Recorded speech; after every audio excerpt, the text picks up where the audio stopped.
লিটন কুমার দাসরা দলকে যখন বারবার বিপদে ফেলে তখনই শামীমরা শক্ত হাতে দলের হাল ধরে। প্রায় এক বছর পর ফিরলেন টি-20 দলে। ফিরেই শামীম শেখালেন টি-20টা আসলে কিভাবে খেলতে হয়, নিজের আত্মবিশ্বাস নিয়ে কিভাবে প্রতিপক্ষের বোলারদের উপর চড়াও হতে হয়। ক্যারিবিয়ানদের বিপক্ষে প্রথম টি-20তে ঝড়ো 27 রানের ইনিংসে নিজেকে তো প্রমাণ করলেনই শামীম, সাথে দলকেও দিলেন 147 রানের সম্মানজনক পুঁজি। 15 ওভারে 96 রানে বাংলাদেশের নেই 5 উইকেট। আউট হয়ে প্যাভিলিয়নে ফিরছেন দারুণ খেলতে থাকা সৌম্য সরকার। ক্রিজে আসেন এক বছর পর দলে ফেরা শামীম হোসেন পাটোয়ারি। দ্বিতীয় বলেই আলজারি জোসেফকে মারেন বিশাল ছক্কা। বডি ল্যাঙ্গুয়েজেই শামীমের আত্মবিশ্বাস ফুটে ওঠে।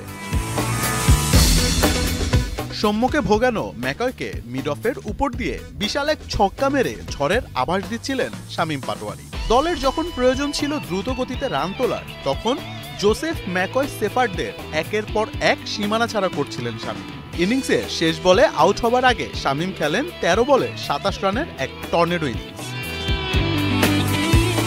207 স্ট্রাইক রেটে ব্যাট করা শামীম 3টি ছক্কার সাথে মেরেছেন 1টি চার। তার ছক্কাগুলোর দূরত্ব ছিল যেন চাঁদপুর টু ভিনসেন্ট। লিটনরা দলের হাল ধরতে পারেন না, দিনের পর দিন খেলেও শূন্যর বেশি রান করতে পারেন না। তবে দলে না থেকেও দলের হালটা কিভাবে ধরতে হয় শামীম তা জানেন। টি-20তে ব্যাটিংটা কিভাবে করতে হয় শামীমের থেকে তা আরও একবার কি শিখে নেবেন লিটন?